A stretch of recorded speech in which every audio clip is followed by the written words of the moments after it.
Roll call. Chisel, Here.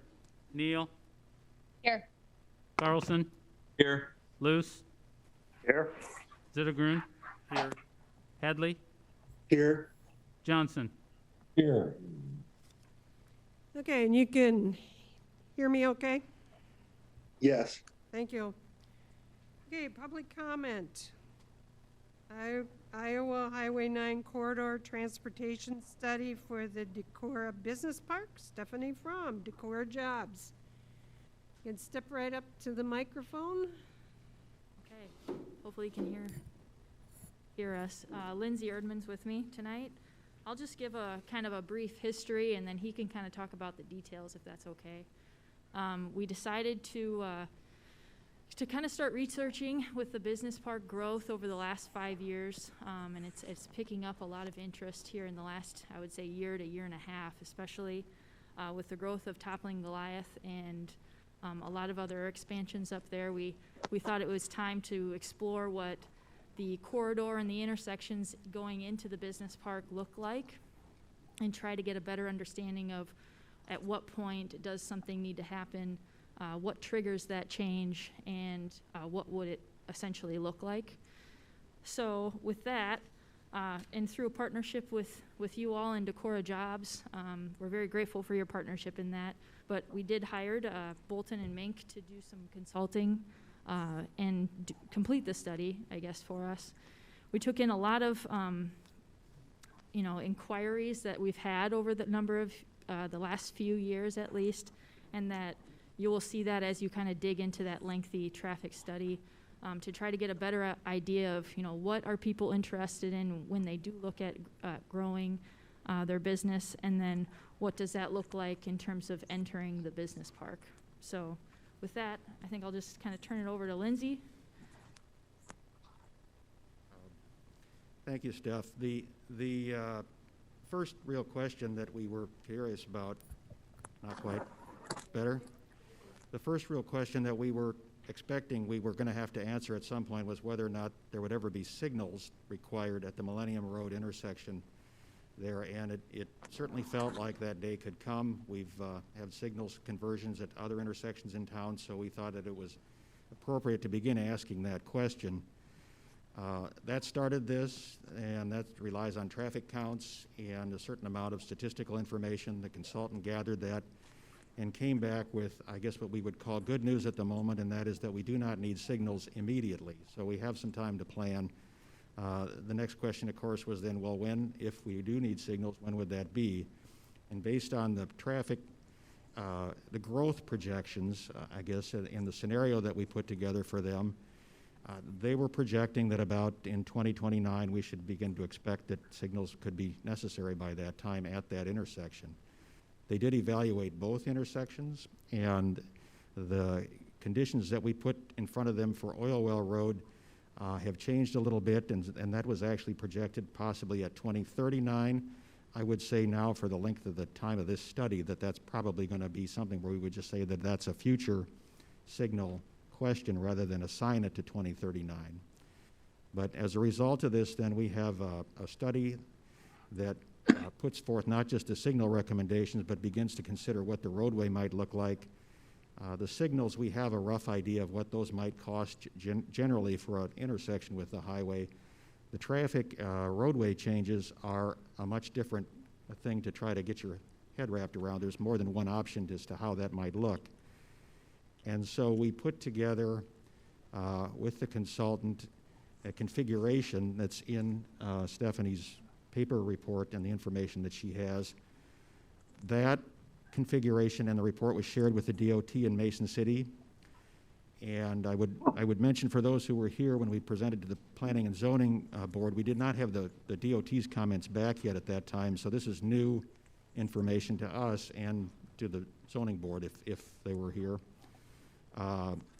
Right now, they have a set of general questions and things that we can address and that we'll take care of that are just question and answer details of the report. And then there is a certain amount of just general discussion about what should the corridor look like when it comes to the number of lanes, how the turning lanes would function, because the signals themselves can't be assigned to that intersection without any roadway changes. I mean, it doesn't quite work that way. So at this point, I think we feel good that we know we have a timeline we can work toward.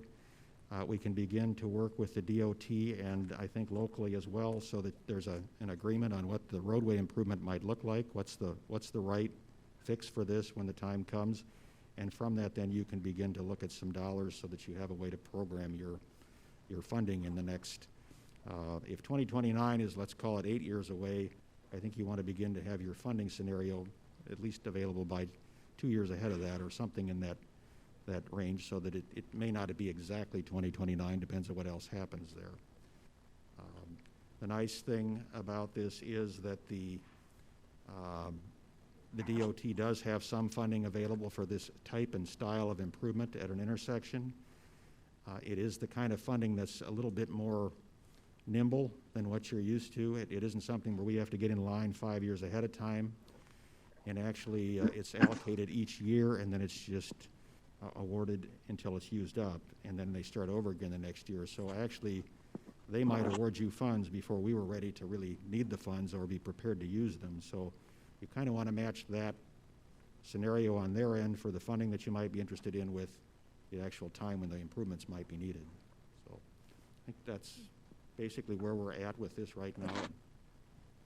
Hey, council, questions, comments?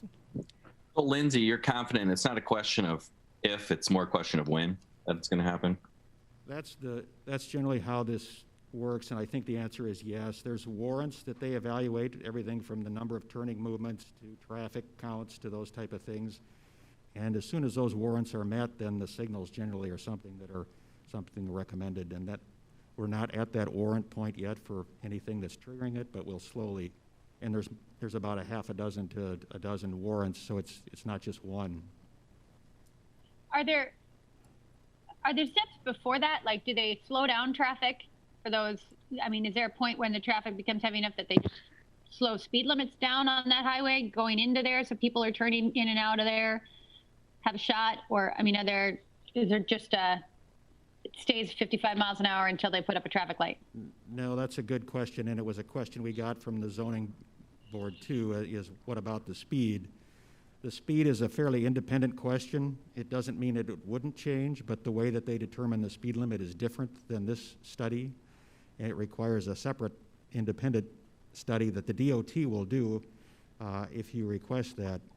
Generally, that speed is going to remain approximately the same as long as the traveling public is traveling at that 55 mile an hour corridor. Things that would change that would be congestion, more traffic, more turning movements. Things that would actually slow the traffic naturally are part of what's going to change their study results when it comes to a speed study. We've done this speed study before. Some of you may remember the discussions about the Highway 9 corridor from Montgomery Street out in the Walmart direction, and it's an odd type of study, but basically it's according to the state code that the way that they have to do this, and it is something that you might be interested in at some point, say before the signals would come. Lindsay, this is Steve Luce. I was wondering if you could give us a reminder of what the occupancy of the business park was ranked at to come up with that 2029 date. I tell you what I'm going to do. I'm going to let Stephanie kind of explain the development scenario that we put to the consultant and give you a chance to kind of go through. We make assumptions. Basically, we just assign businesses to those spaces that are not yet developed in order to generate a traffic expectation. And so we're guessing. I mean, we don't know who's going to walk in the door tomorrow, but we have some ideas. And that's Right. how we put this together. Steve, it's on page 8. If you look at their document, they've got the trip generation summary on page 8. I think I maybe read this, but I might not have. Lindsay, given that we can apply for the funding a little bit ahead of when we are going to be doing this project, when do you think we should be looking for that funding? Is that 2025, or is it too early? No, I think what you'd want to know is that you were getting close to the point where you would use the funding. I think they will award it based on need, and Okay. it's a first come, first serve within a calendar year type of funding. So if you aren't quite there yet, they're going to give it to the next guy until you've reached your breaking point. Okay.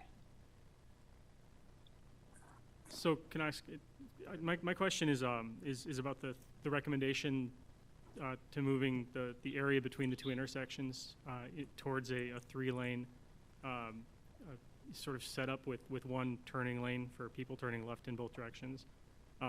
That seems in the report to be independent of the recommendation that we be prepared to have a traffic signal in place maybe by 2029.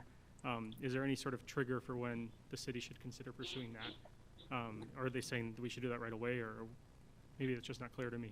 I think, well, no, it's a good question, because it's possible if it's just a painting change that you might do something ahead of time if it was to the benefit of the corridor itself.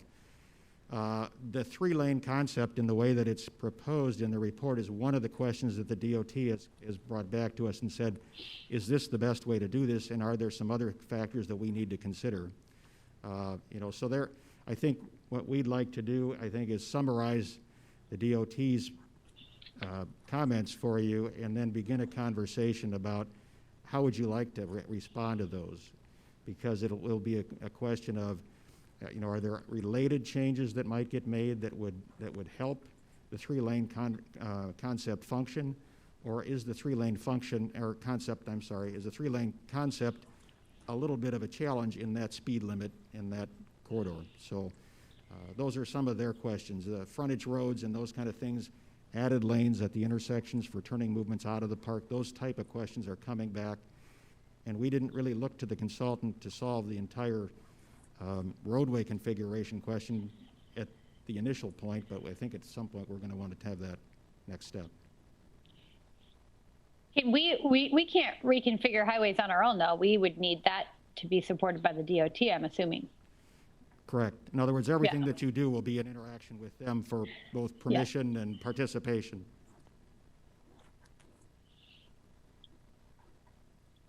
Can you speak to the decision to do the traffic study on a Tuesday, given that one of the major drivers of traffic up there tends to drive more traffic on Friday, Saturday, Sunday? I mean, I'm talking about Toppling Goliath. I guess how much faith can we have that this is a good estimate of peak traffic usage if they didn't look at traffic during a big Toppling Goliath release day or something? Again, I'd say a good question, because we asked the same thing. We said, how do you decide that your estimates of the traffic volumes as you grow them, are appropriate? And they do not necessarily take the absolute peak situation, because it's inefficient from a cost standpoint to do that and have the roadway overbuilt for too much.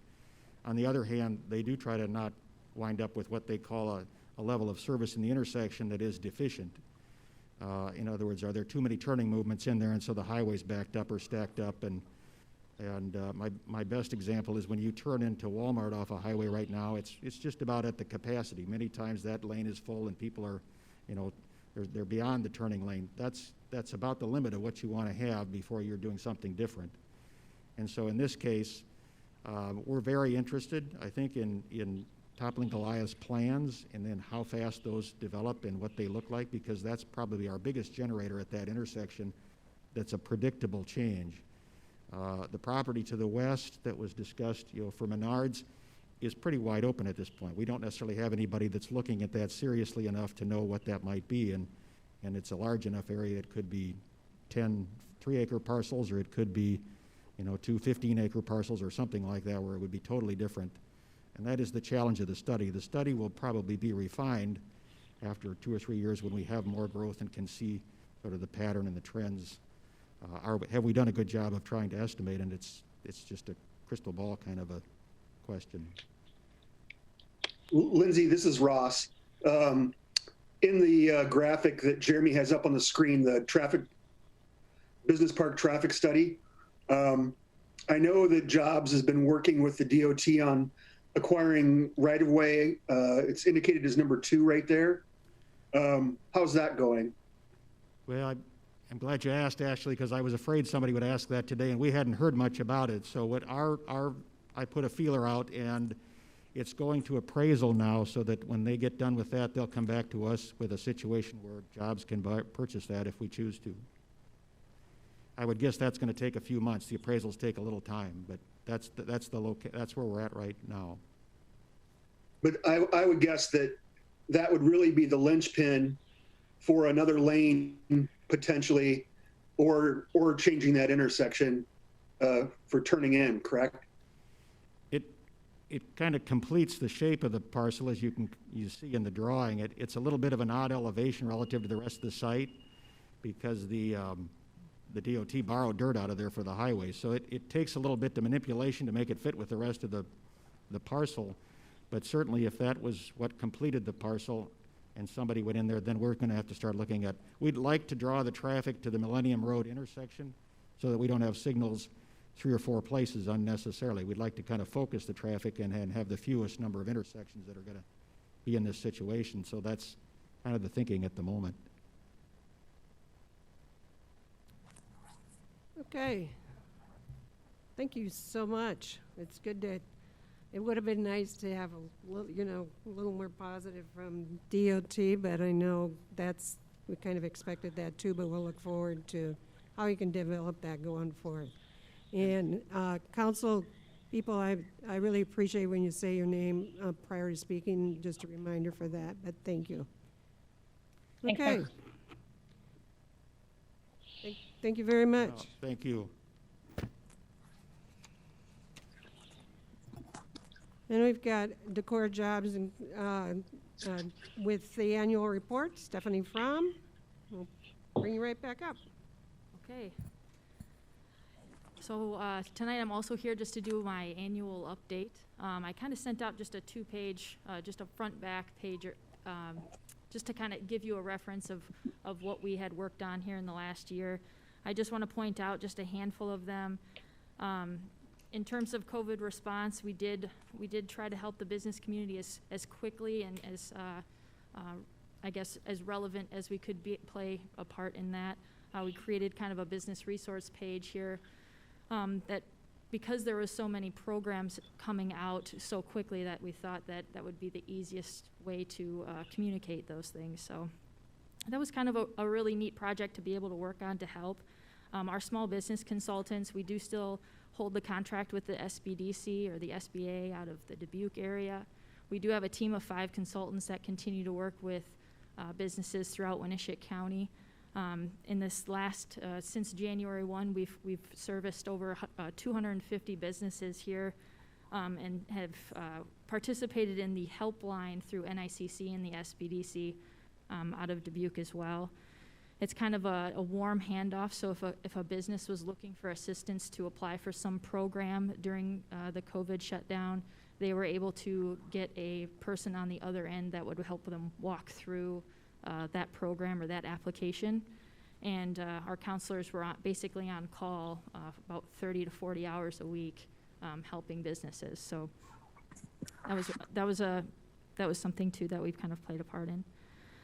Some other things, a lot of our events are entrepreneurship kind of driven events. Some of them got canceled, unfortunately, due to COVID. We were able to host on March 3rd, we had kind of a small Idea House event this last spring that went really great before everything got shut down, unfortunately.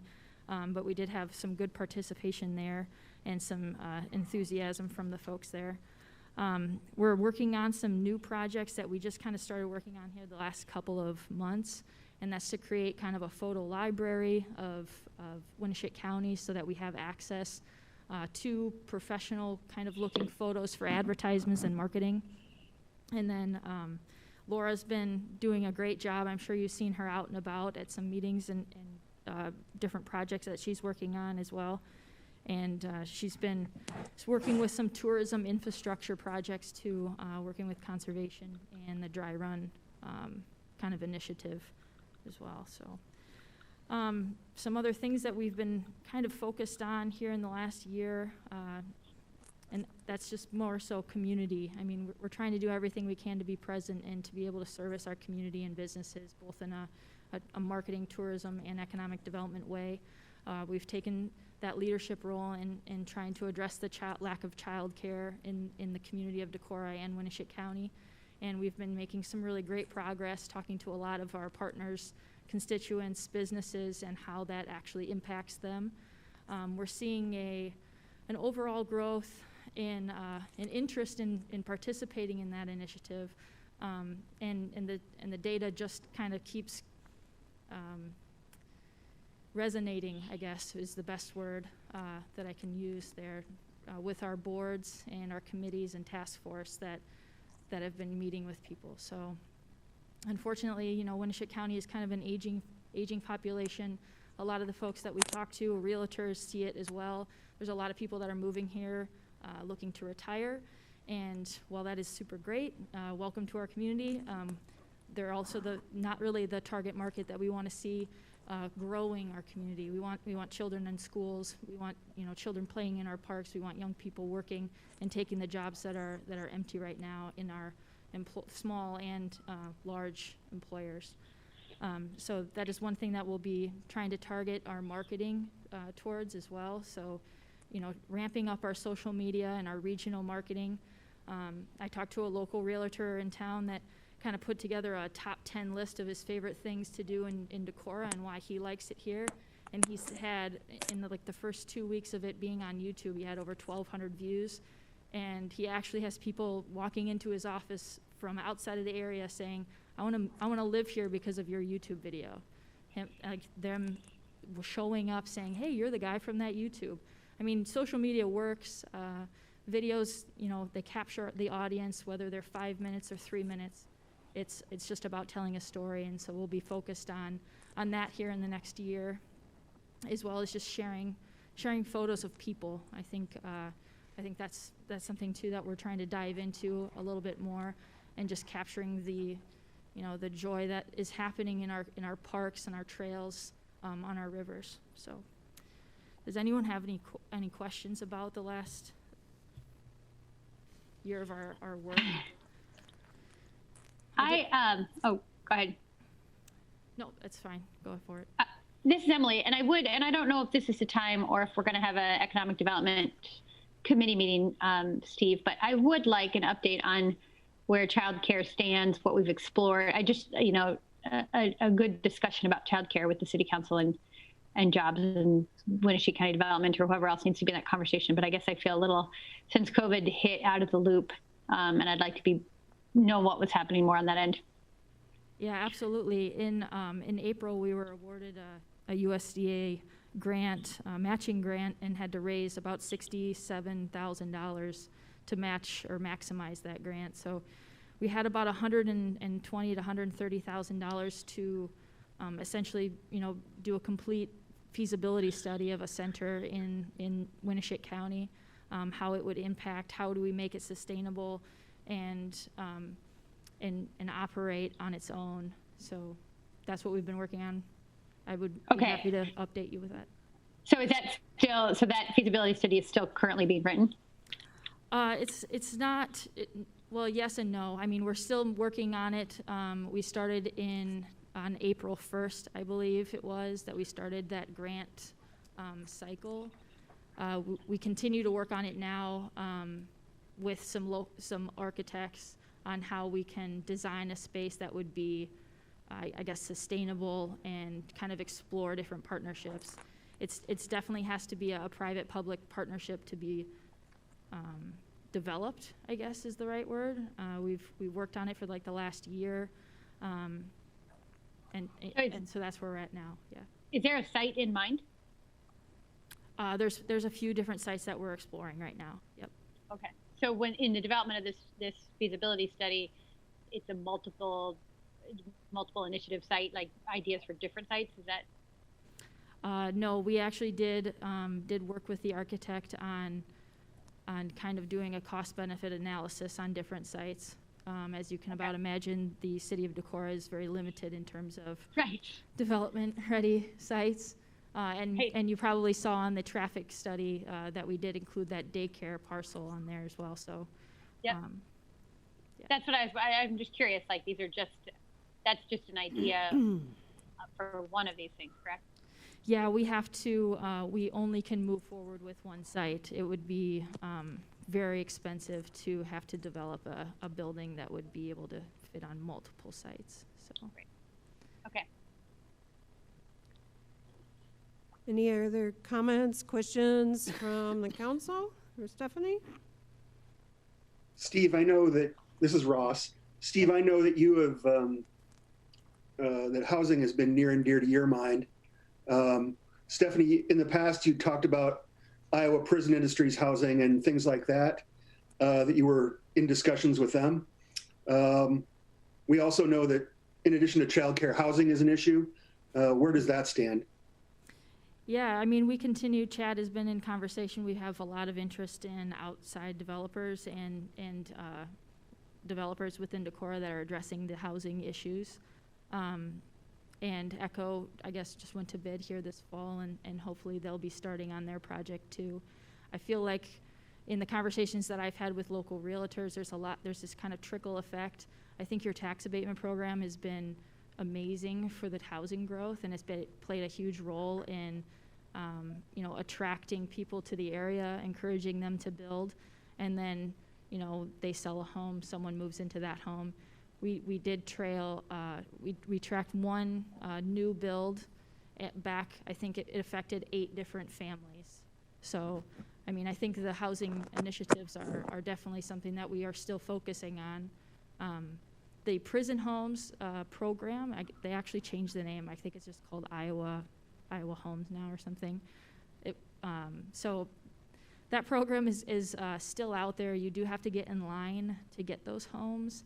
It also has to be on, I think, city property. Typically, the city is kind of the applicant for something like that, or potentially Habitat for Humanity as a nonprofit housing organization could also be an applicant. We also have a housing, I think I have it on my list here. We do have housing grants available, so if the city ever did look at purchasing a dilapidated home and wanting to take that down, we have $10,000 per home available. And I think it's $50,000 for the county available. So we can have 5 applicants per year. It's been successful in smaller communities. Kelmer and Castalia and Austin have kind of taken advantage of that.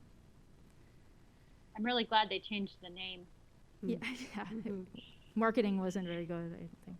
No. I had one other question, but it's escaping me. I had actually gone on with the grant for the studio tour since they weren't able to work. I know they did a grant and had, I think Laura did the filming. They were excellent. They were great ads for any of the artists that are in the area for people to come. I'm not sure how many people did take advantage, but that would be something you can use in the future too. But I really appreciated all the work that went into that. I say this somewhat serious, actually. Do we, I mean, always thinking of COVID positive things, right? Do we advertise in places like New York and California and Chicago of like how great it is to live and work remotely in Decorah, Iowa? Yeah, I mean, I work a lot with the chamber. Christine Icey is on the line as well. So we did they actually did track the traffic into the city of Decorah, and we kind of highlighted, I think it was 10 or 12 different locations. They kind of draw an invisible line to track the license plates that break that barrier. And we do have a lot of, within driving distance especially, obviously with the license plates, it's mostly Minneapolis, Des Moines area that we kind of target, and then kind of in the Madison, Milwaukee as well. But I mean, we're getting visitors from kind of all over the extended Midwest area. Stephanie, this is Ross. I see the new suggested per capita rate is $2.50. And I know that was a point of some contention last year a little bit. But if we do fund, we in the sustainability plan had some economic development and tourism ideas. How could we be assured that we would be tied into the grant writing assistance and guidance for community projects if we were to agree to the funding per capita as suggested. Yeah, I think I think that's something that we can just work out ourselves. I mean, I don't know if I can promise you that we can write every single grant that comes up, because we do a good job right now making sure that somebody in the area is applying for a grant every time it comes up and becomes available. Whether it's us or someone else in the community, we make sure that somebody is taking advantage of those funds. So I think that's something that we can talk about with the Sustainability Commission on what your needs are, I guess. Any other questions for Stephanie? Hearing none. Thank you very much for both of you. Wait, can I say one more thing? I would Sure. I would just offer up when it does come time for us to budget with that kind of rate increase. I would like to hear a pretty detailed report in terms of what that additional dollar is going to entail and why the increase in funding. I think that helps us when we're doing budget. Like, the more we know about what services are, the more we're able to make those decisions.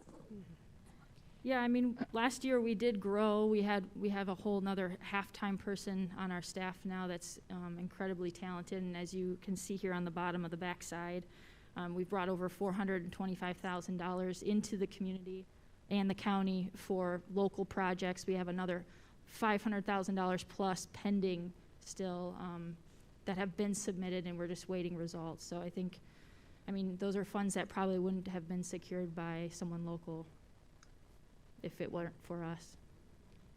Well, the departments are starting to work on budgets and stuff, and so it would be advantageous to get something in front of the council prior to when the discussion comes as to what would be the reasoning and what would be the value of being able to increase. And that would probably be mid-December, starting maybe even a little bit later, but just to give you a heads up so that you can provide information for them when they're working with the budget session things. That sounds good. Okay, thank you very much. Moving right along, consent. Oh, first of all, does anybody else have anything to come before the council that is not on the agenda? Hearing none. Consent agenda. Consent agenda consists of minutes of the October 5, 2020 regular meeting, claims, change order number 1, airport driveway improvement project in the amount of $18,760.00. New Class C liquor license for the Landing Market, including Sunday sales, catering, and outdoor service area privileges. Renewal Class E liquor license for Decorah Mart, including Class B wine, Class C beer, and Sunday sales privileges. Resolution 3130, Revised CARES Act Resolution. Resolution 3131, approving amendment number 1 to the CGA Consulting Services Agreement in regards to the airport entrance drive and parking lot improvement project in the amount of $5,990.00. Resolution 3132, a resolution authorizing a street lighting facilities extension agreement with Alliant Energy for installation of street lights on Locust Road from College Drive to Pinecrest Drive as part of the 2020 Locust Road Improvement Project. C3 Commercial Design Review, Re 411 West Water Street, The Dress, Signs and Front Facade Painting. C3 Commercial Design Review, Re 202 West Water Street, Magpie Coffee House for a blade sign. And receiving petition calling for special election in Ward 5 and ordering the county auditor to set a date for a special election for Ward 5 councilperson. I would move for approval of the consent agenda as presented. Chisholm Second. moves for approval. Second, Carlson. Any discussion? Hearing none. Oh. Oops, sorry. Emily, I have a question about special elections, but it doesn't mean I don't want to approve the consent agenda. Do I ask that now or at the end? Well, Now. you could ask it now. I got a letter from one of my constituents today asking about the threshold for special elections. Is that a state law or is that a city law? This person was expressing concern about wasting taxpayer money on special elections that seem to happen, thinking that the current threshold to call one is very low. Well, it's based on State Code 372. I'll let Wanda comment further about the actual numbers.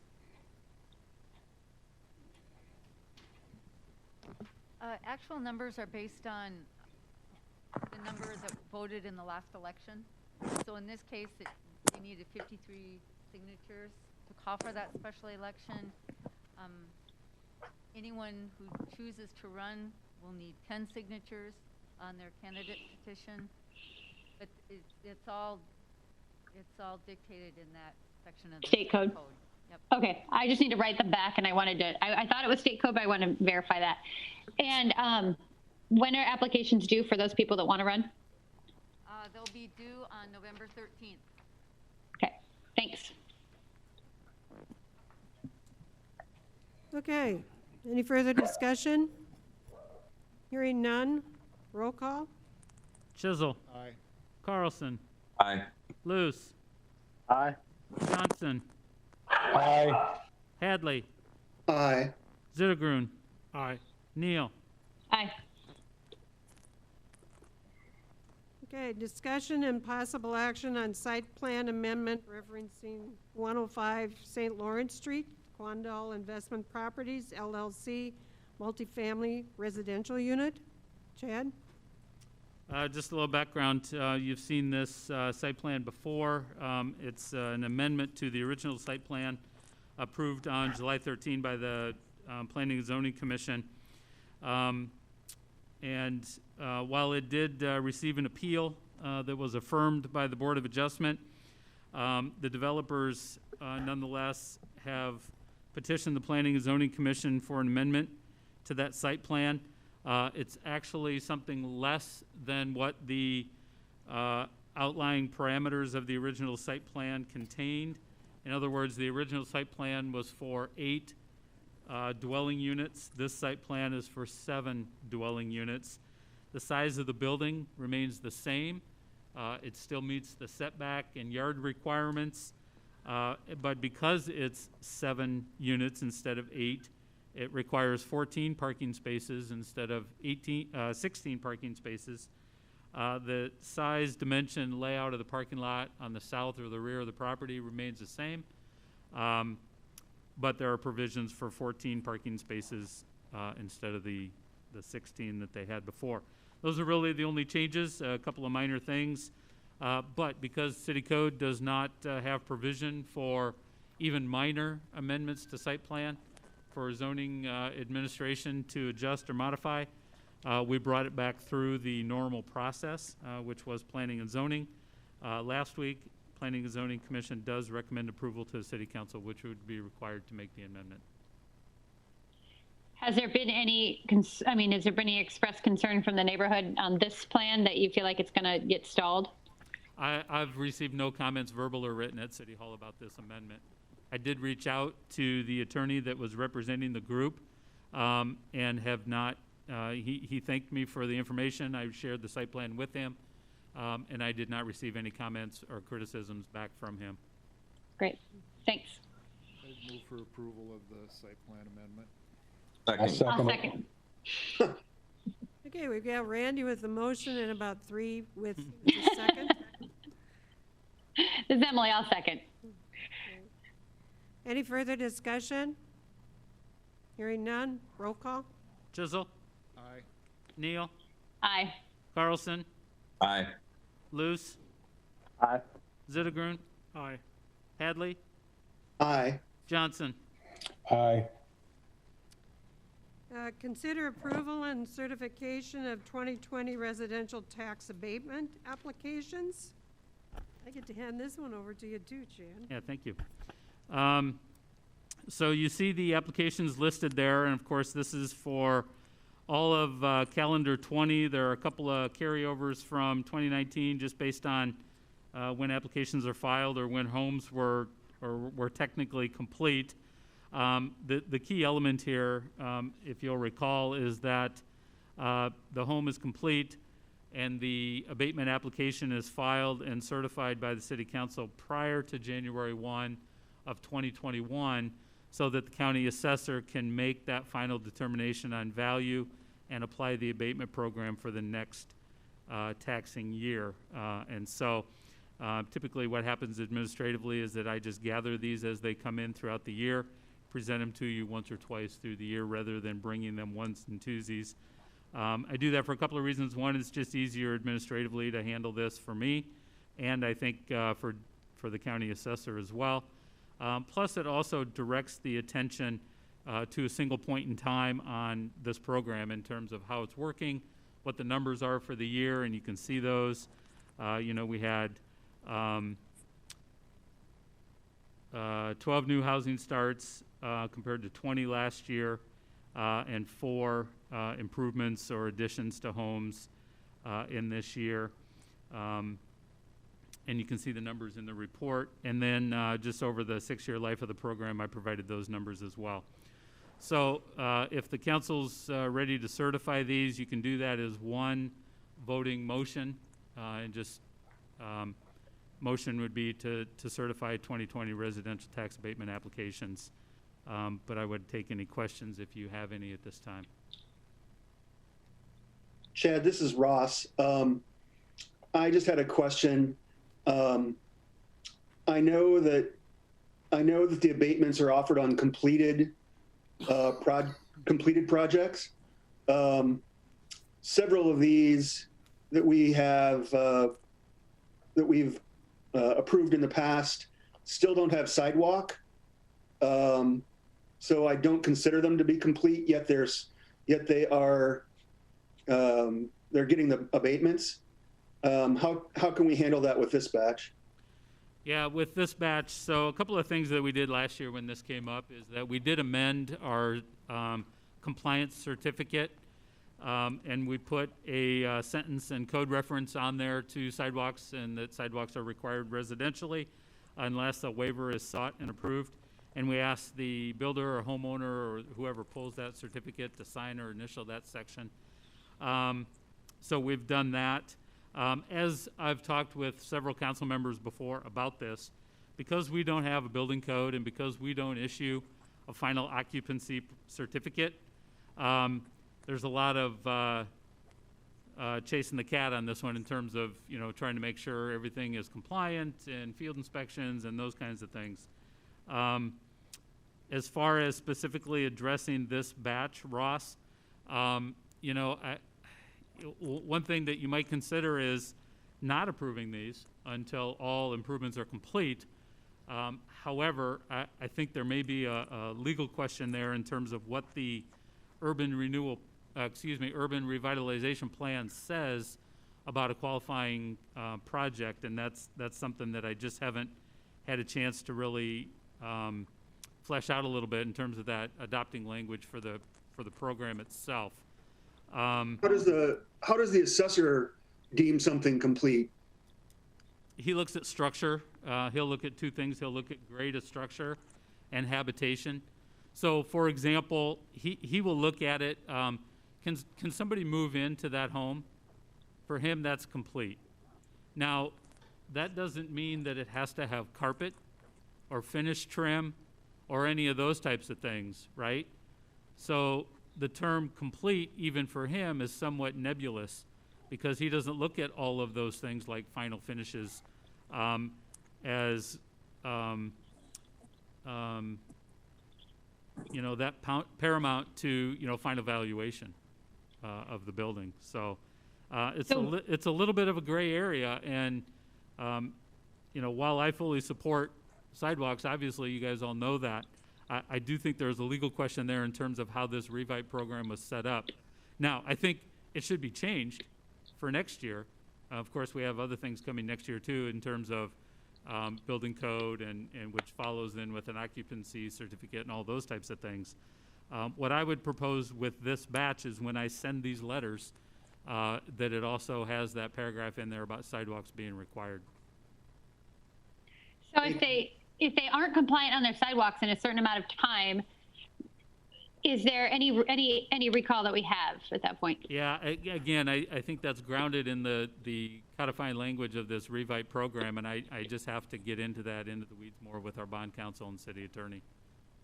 And once we have our new hire, this will be easier to manage because someone will be able to go and check these things. Is that a fair statement? Yeah, there's that time element and physical limitation in terms of my time and abilities and stuff. But again, when you're inspecting a home to certain building codes and you issue a final occupancy certificate, they cannot move into that home until that certificate is filed. And so with that final inspection, it would include these types of things like sidewalks, right? Okay. And we just don't even have that carrot right now. I don't issue anything for them to move into their home, right?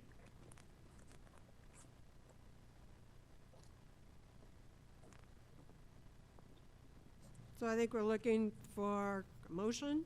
I'd Second, move approval and certification of the 2020 residential tax abatement applications. Second. Luce moved, Chisel second. Any further discussion? Hearing none. Roll call. Luce, Aye. Chisel, Aye. Zittergrun, Aye. Hadley, Aye. Johnson, Aye. Carlson, Aye. Neal. Aye. Discussion item, ordinance 967, being October 3rd, 1995, amendment in relation to potential compliance certificate. Can I get some background on that, Chad? Yep, a little bit. Dwayne Lemke is here. He's the owner of this property at 107 Williams Street. And that's the subject of Ordinance 967, which rezoned this property. Council had seen this issue a couple of years ago, as a matter of fact, almost exactly 2 years ago. And to refresh your memory, and as I stated in the background notes, a city council in 1995, when they approved Ordinance 967, put a contingency on it that the property would have no non-conforming conditions. Because of that provision, I have not allowed the applicant or the property owner to proceed with either a planning and zoning site plan application or an application to the Board of Adjustment for a site plan for possible variances to construct or reconstruct a building on the foundation that exists at this property. This property has a long history and a story behind it, but nonetheless, Dwayne Lemke is here as the property owner, and he would like to appeal to the City Council one more time regarding Ordinance 967 and the condition that was placed on it, and just engage in that discussion. It is listed on here as discussion only. If there is any desire or action or movement required or desired by the council, that you'd ask me to do a little research on that, and I'd bring back an amended ordinance, I think. Not sure exactly what that might even look like, but again, we set it up for conversation, for discussion, so that's the case. Mayor, I think it would be ideal if you would let Dwayne present. He's got a letter that he'd like to read through. That's in your Dropbox as well. He's brought some photos in. I think he'll talk about those. Those are on the screen. Okay. Can I ask a quick procedural question? So Sure. this is something that would also have to go to the Board of Adjustment. They would be the ones ultimately to have to do this, correct? Well, it depends on what the actual application is. It really depends on what Dwayne proposes to build and how it complies with the zoning codes. It certainly would have to go to planning and zoning as a site plan. Whether it goes to the Board of Adjustment or not is dependent upon what the parameters of the site plan are. Thanks. Okay. Okay, would you like to come up to the microphone? And you have to get, you kind of got to get a little close to it so that they can hear you. I have to get close? Yep. Okay, I'm Dwayne Lemke. Started my business, Countywide Plumbing, 38 years ago here in Decorah. And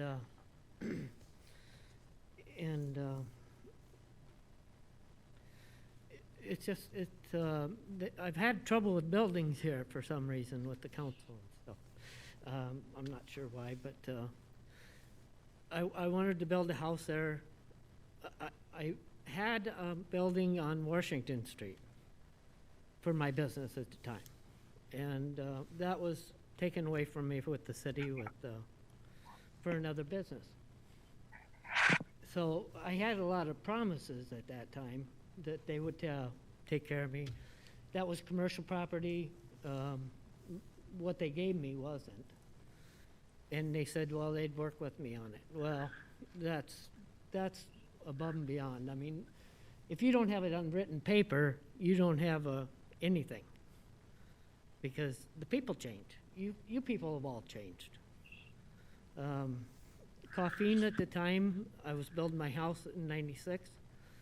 I had the foundation in, and I came in for, I don't remember what it was, planning, zoning. Anyway, to get my lot to where I could break it off for a house in the apartment. Well, at that time, it's on a dead-end street, so there was plenty of parking. Plus, I have the whole back of the park there. Each apartment had a garage. And there was a house right after that built down on Vernon and Mechanic Street. It's a duplex. It didn't even have enough property for that. So Caffeine made me add the property for the duplex. And I complained about it a little bit. And so the meeting went on. And then at the end of it, just before you voted, he threw in this non-conforming thing. Well, that really messes up a life. There's nothing I can do with it now, and that's not fair. I mean, forever. I'm just asking for it to, we already had it, a building permit to build. That's why it's a foundation there. And we had a building on it. But the neighbor complained, so we had to tear it down. So it went through all the channels before and passed okay. So I'm just asking for it to do it again. My son owns a business now. He's got an excavator and a mini, or a bobcat, stuff like that needs work done. He has a plumbing business. He goes out in the winter, digs. You need to come in and be able to clean that equipment. And that's all we're asking for, is a building for that. And then upstairs for storage for him. There's plenty of room for it. I've talked to Park and Rec. They're not going to fight me at all. They were fine with it before. I guess all I'm asking for is a right to get that changed. Get that non-conforming off there. Even a prisoner of war or prisoner gets a chance to, and this can't be changed unless you guys help. I'm just asking for your help. Okay. Thank you. Chad, you have any other input from the history? Or No, consideration? just talking to John here just a little bit even today. It's not uncommon for city councils to put contingencies on site plans as they come through the process, or special use permits or things like that, maybe even by the Board of Adjustment. It does seem, maybe as we try to untangle this a little, maybe a little irregular that a council would put a contingency on a zoning matter. We're not exactly sure what that looks like. I think we need to dig into that a little more.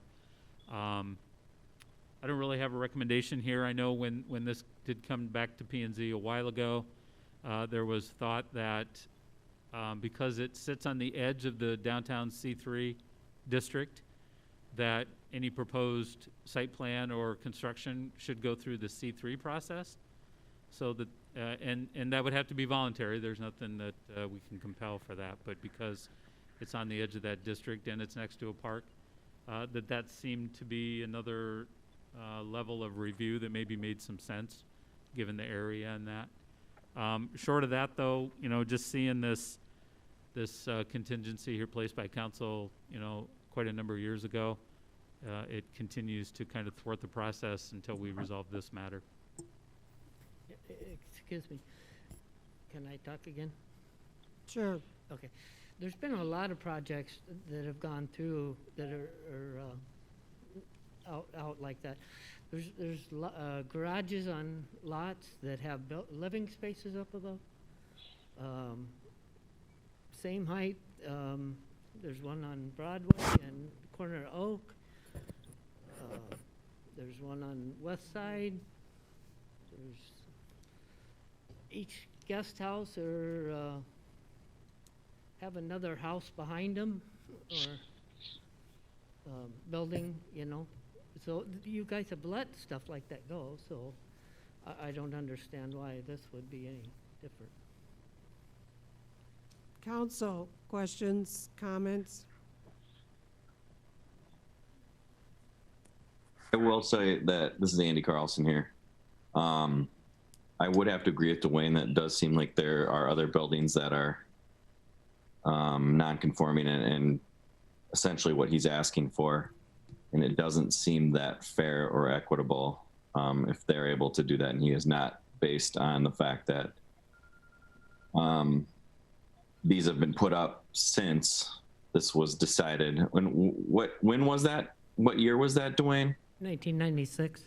96, right. And so I understand that the council made that decision at the time. And when you were in the Fairway, where Fairway is now, right, Dwayne? That's correct. Okay.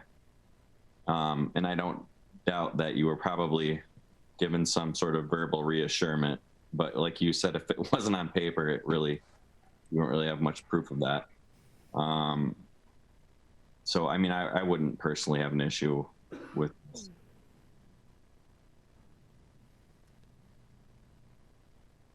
Any other council comments?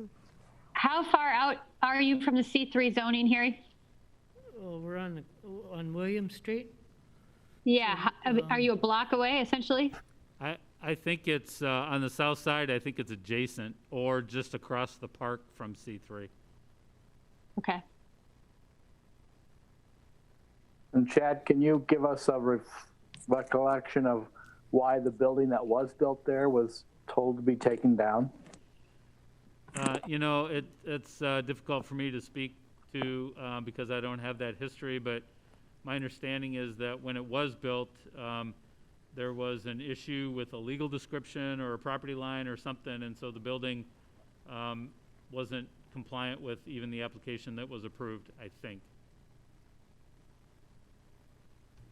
Dwayne, it's Andy again. Correct me if I'm wrong. Wasn't it 2 feet too tall or something like that? No. No. Too tall. Jerry Freund said the front of the building was toward William Street, and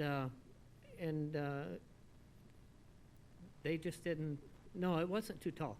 They just didn't like the looks of it. So it fits code? What's that?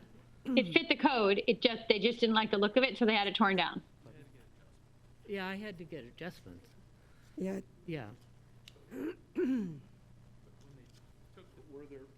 you originally built on that area? We can't hear Randy. Sorry. When you originally built on that area, weren't there adjustments given by the Board of Adjustment for variances on the original building? And then Yes, you there went was. put up a second one with another ask to do a variance on the setbacks? You mean the house? Well, any of that down there. I mean, I vaguely remember some of this coming through when I was still on the council. Is this back in like 2008 or 9 that you? Oh, that we built that building. Yeah, well, instead of 96, it was, yeah. Right, but originally, variance was given. Yes. Correct. Yes. Okay, and then when the second building where you've got the cement pad poured, a variance needed to be given on that too, correct? Yes, Okay. yes, and And I think that's what got referenced back to on this, I since it think was so. non-compliant.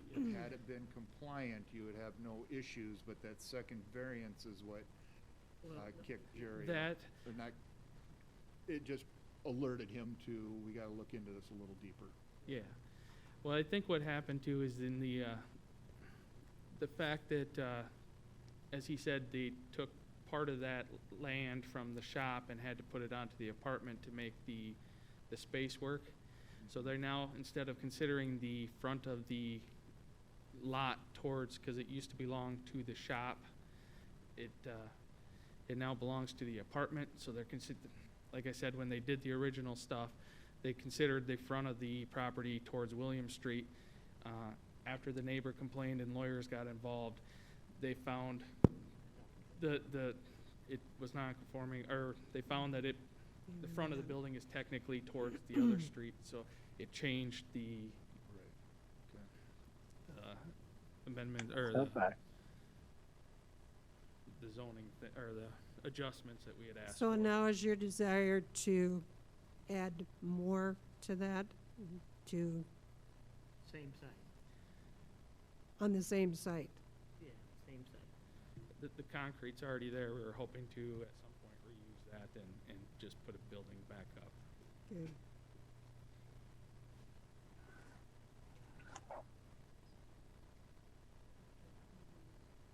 A storage shed building, is that correct? Yes, yep, spot to be able to take equipment, bring it in, work on it, be able to take other stuff. I'd like a second story if possible to have extra space for storage.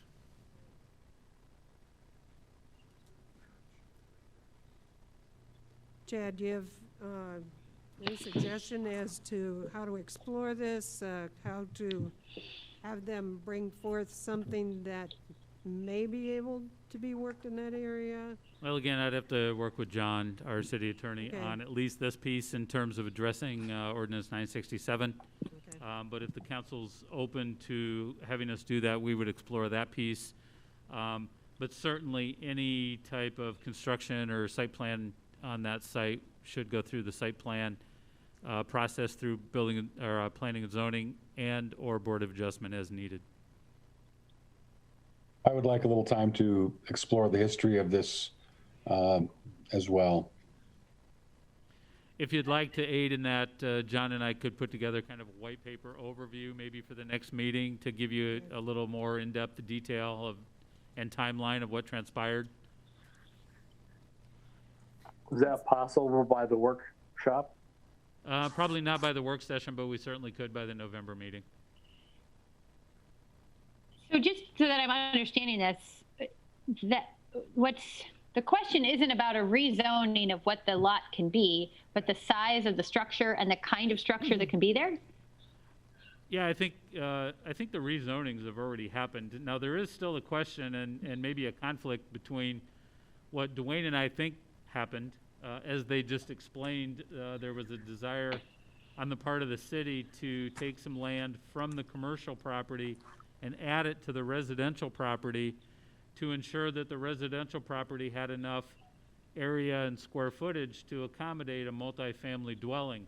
When you look at Beacon, that doesn't seem to be consistent, so there's some confusion there, and we can sort that out. I did look at Dwayne's abstract, and I'm not well-versed at reading meets and bounds, but I know there's others that are, to kind of figure out what happened there. And again, I don't think it's so much about the zoning, because these types of structures could be allowed in either R3 or M2. The shop building is in M2 light industrial zoning. It's really about what it is and how it fits with zoning codes in either district. So if you got some more information history-wise as what to do, and then possible solution for what might work for them to be able to do. We could walk through the history and then also talk about what Dwayne is proposing and how that fits and what course of action that we see. Now you can bring that back at the November, yeah, probably the November We can meeting. do that if the council's open to that, if that's your direction. Do you, Chad, this is a question. If we're going to do something that is, what's the word I'm going to say, out of the ordinary, do we need to think about talking to the people in the neighborhood first, given the last few things that we've done and the pushback we've gotten? Is there a suggested timeline of when we should be talking to people in the area? Yeah, and some of that, that, you know, they are notified through the process. And as Dwayne mentioned, he'd already talked to at least some park staff maybe, and I have too. Because this is adjacent to a city park, that would be one process that we would want to make sure we engage and that we talk not only with park staff, but also the park board about the proposed building as well. The reason I ask is just thinking about the St. Lawrence project. I think, you know, constituents in my area were upset that the timeline from when it was going before P&Z was a very short notice for them to think about this before the original kickoff at P&Z, and that just kind of started a battle right there. And I was thinking if we could avoid that, that'd be good. We'll do our best, but you know, I mean, we try to be overly communicative if we can, but you know, for P&Z, publishing the agenda is about all we have. So. Okay. We only had trouble with one neighbor last time, and it's a different neighbor now, and nobody else complained. I think the key too is to look into the history, like you said, and then bring forth some suggestions, so that at least it seems like the council has a desire to be able to look into it more and see what could maybe be worked out. Okay, anything else? Thank you. Okay, moving on, city manager, department head, and council reports. Department head reports are mostly in the Dropbox. I know there's several either here or in the room if they want to speak, or if you have questions, certainly. And I don't think I have anything else to report on my own. So. I have nothing. Okay. You got a couple here that don't have anything else other than the reports that are in the box. So we'll go on to council. Randy. I have nothing this evening, Mayor. Steve, Z. I also have nothing. Okay. Ross. I attended the Decorah Telecommunications Utility Board meeting reviewing the potential RFP for fiber for release. And Chad and Chopper were going to work with legal and bond counsel to review that before issuing that. But I see that as a positive step forward. And we attended, several of us attended the West Union solar demonstration or tour that Winneshiek Energy District and had put on, where we learned about power purchase agreements and how municipalities can take advantage of public-private partnerships for solar. It was very educational, and I hope that we can find some way to do something similar in Decorah. Kirk. I would like to explore an idea with the council about potentially starting to meet in person by limiting the public access to the room that we meet in, so that we can all have a discussion with one another, as opposed to coming in by Zoom, and then make Zoom our primary way to communicate with the public. Just want to talk about it and pose it as an idea for going forward through the pandemic, to safely meet with together and masked. Okay. I appreciate that discussion as well. I think that especially having a new council person no matter how long that person's with us or another one. It's important for continuity. We have a lot of space here, and we have the power to be able to have the public come in by Zoom. So I would agree with that discussion. Emily? Well, just to tail off that, I would entertain that discussion as well. I think, Steve, I know I'd be really interested to hear what you have to say on that, but certainly I was thinking about for our work session, it would be nice if we could be in the same room, but again, not knowing how many people are going to be in the room, it's a little hard to, to want to, trying to limit exposure and be conscious of that. So I think it's a good idea. I did want to, we had a safety meeting last council meeting after the last council meeting, and I did want to bring up, Chad, I can't remember if we had left it with when we were going to have a meeting specific to talking about a fire station or what the process is, but I know that certainly the fire department is feeling the pressure of the floor in that space, and it's been on our agenda to talk about a fire station. We were supposed to go to that conference this year, and I know because of COVID we didn't get to, but I'm wondering if we have a meeting on the books or if we could put one that was specific to thinking about a new fire station. I know at the safety committee we did talk about at least touching base on the work session. So if we put it on the agenda for just to maybe create a way or a time, not a timetable, but how we could start exploring that, because I think that that's important as well. Our time for, it takes time to be able to do something like that, and our time for the floor and what the weight is on it is getting slimmer, I'll put it that way. So I appreciate that. Let's see, Steve Luce. I also attended the solar display at North Fayette Valley School System and in West Union. And I think the most intriguing part of that was the fact that the investors that the city and the school worked with basically put the system in and paid for it.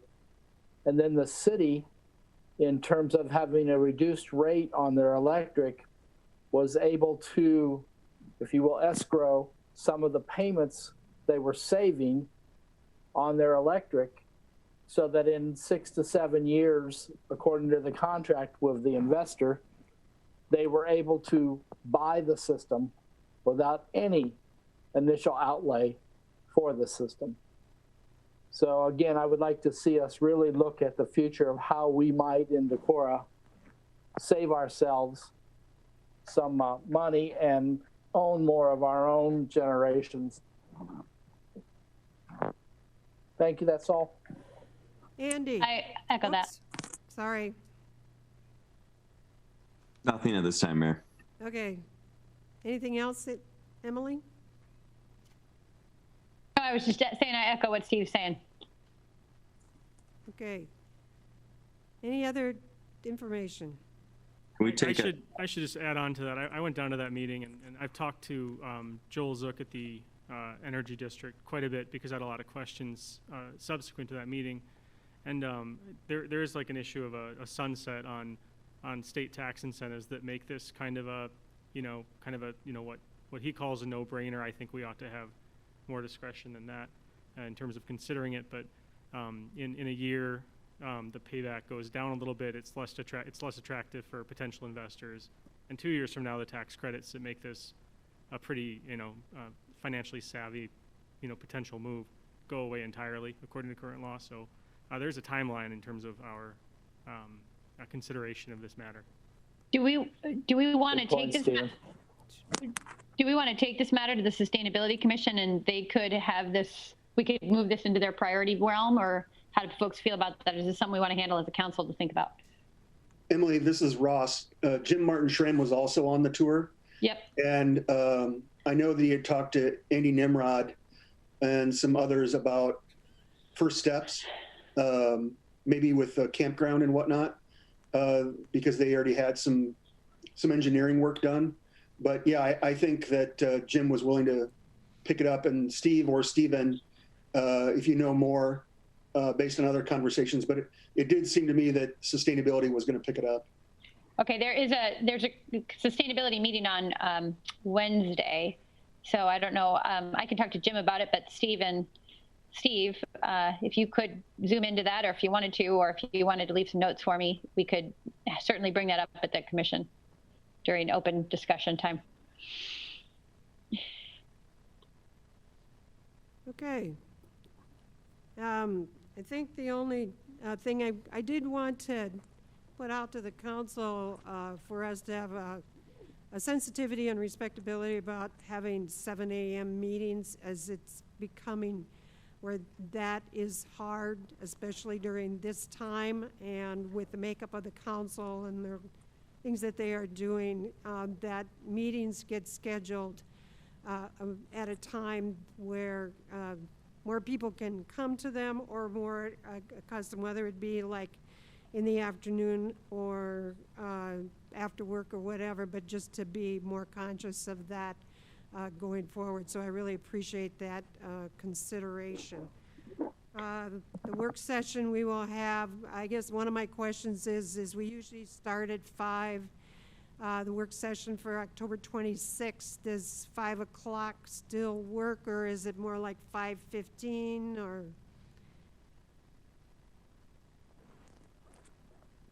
On the hour makes sense to me. Okay. Kirk, if you're trying to talk, you're muted. I'm fine. Okay. Yeah, 5 o'clock works for me. I just was late tonight because I was driving down by Williams Street to see that potential property, and I got lost. So sorry. Okay.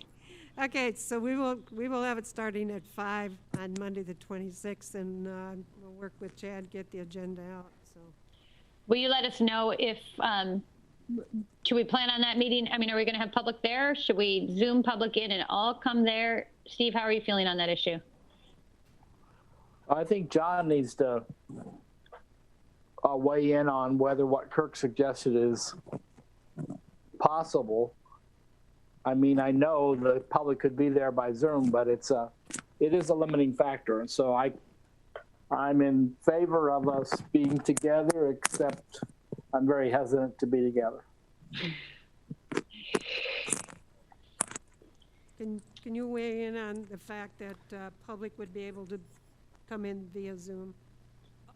I do think you can limit the number of attendees from the public that are at the meeting, but I would encourage you to place a cap on attendance by the public, however low you want, but I think it would be a good idea to allow X number of members of the media and the public to be present. If that's only 5, I think that's fine, but I think you need to allow some limited attendance by the public to observe in person, and the rest can observe by Zoom from wherever else. I think that sounds like a workable solution. Obviously, we have presenters and others who need to be there, and if we could allow for a small number, I think that would be.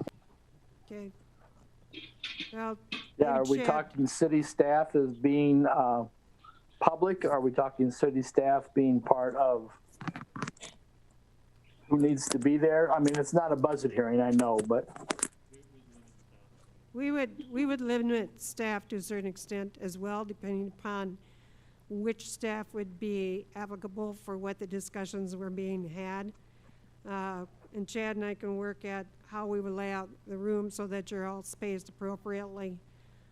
So I'm sure that we can, between Chad and I, we can work up and let you know how we got it figured out for Monday, having City Council be in person in the city chambers for the work session. Okay, anything else? I'll move to adjourn.